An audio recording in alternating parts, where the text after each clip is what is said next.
Malegaon blast को लेकर है। मालेगांव मामले पर धीरेन्द्र शास्त्री का बड़ा बयान सामने आया। सनातन को बदनाम करने की साजिश थी। धीरेन्द्र शास्त्री ने कहा कि ना हम झुकेंगे ना रुकेंगे, हिंदू जागरण के लिए काम करते रहेंगे और भगवा को बदनाम करने की साजिश बेनकाब हुई है। धीरेन्द्र शास्त्री का ये बड़ा बयान जो है वो निकलकर सामने आया है।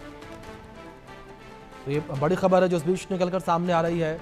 भगवा को बदनाम करने की साजिश बेनकाब हुई, धीरेन्द्र शास्त्री ने कहा। ये बड़ी खबर जो इस बीच सामने आ रही है। ना हम झुकेंगे ना रुकेंगे, तो धीरेन्द्र कृष्ण शास्त्री का ये बयान सामने आया है मालेगांव ब्लास्ट को लेकर। जिस तरीके से अब एक बार फिर से राजनीति गर्माती नजर आ रही है पूरे मामले को लेकर। 17 साल के बाद एनआईए की विशेष अदालत ने फैसला सुनाया और अब इस फैसले के सामने आने के बाद से लगातार राजनीतिक हलचल एक बार फिर से बढ़ गई है। एक बार फिर से भगवा आतंकवाद को लेकर जो है सियासत होने लगी है। एक बार फिर से सनातन को लेकर सियासत होती नजर आ रही है। और इस बीच धीरेन्द्र कृष्ण शास्त्री का बयान सामने आया। उन्होंने कहा कि भगवा को बदनाम करने की साजिश बेनकाब, ना झुकेंगे ना रुकेंगे, हिंदू जागरण के लिए काम करते रहेंगे, ये कहा धीरेन्द्र शास्त्री ने। मालेगांव मामले पर धीरेन्द्र शास्त्री का ये बड़ा बयान सामने आया है। सनातन को बदनाम करने की साजिश थी, ये कहा धीरेन्द्र शास्त्री ने। ये बड़ी खबर है जो इस बीच निकलकर सामने आ रही है। धीरेन्द्र शास्त्री का ये बड़ा बयान जो है वो निकलकर सामने आया है।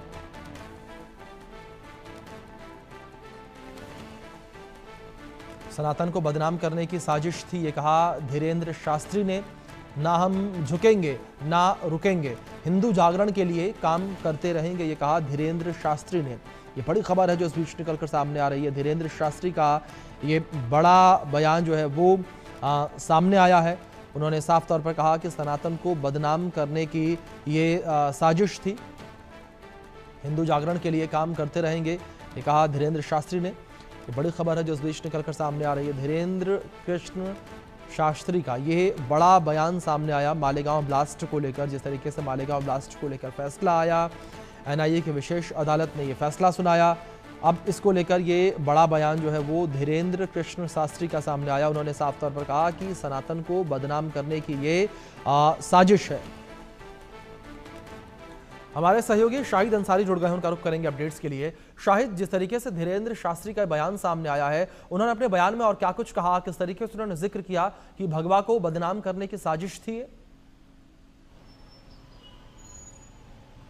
देखिए, धीरेन्द्र शास्त्री ने मालेगांव बम ब्लास्ट में जो बरी किए गए सारे आरोपी हैं, इन आरोपियों को लेकर कहा। चूंकि जब इन आरोपियों को गिरफ्तार किया गया था तो उस वक्त एक माहौल बनाया गया था और ये कहा गया था कि ये भगवा आतंकवाद है। और ये एक लंबे समय तक, यानी इस कोर्ट का जो फैसला आया है, इस फैसले तक जो है ये सारी चीजें लंबे समय से चल रही थी।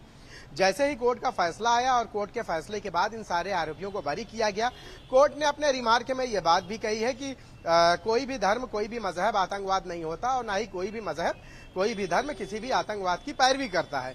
तो इसके बाद से ही, यानी कि भगवा आतंकवाद का जो जिक्र किया गया था वो चीज तो कोर्ट में आई नहीं। तो इसके बाद से ही सारे लोग, जो भी लोग हैं इस भगवा आतंकवाद को लेकर, खासकर सत्ताधारी पक्ष ने जो है विपक्ष को जो है घेरने की कोशिश की है, क्योंकि उस वक्त जो है कांग्रेस की सरकार थी। और अब जो है जिस तरह से धीरेन्द्र शास्त्री भी इस मामले में जो है सामने आए, उनका भी बयान सामने आया। उन्होंने कहा है कि ये भगवा आतंकवाद के जरिए जो है एक बदनाम करने की कोशिश की गई थी और इसके साथ साथ जो है भगवा आतंकवाद को बदनाम करने की कोशिश के साथ साथ हिंदुओं को बदनाम करने की कोशिश की गई थी। उन्होंने ये भी कहा है कि ना झुकेंगे ना रुकेंगे, बल्कि आगे बढ़ेंगे।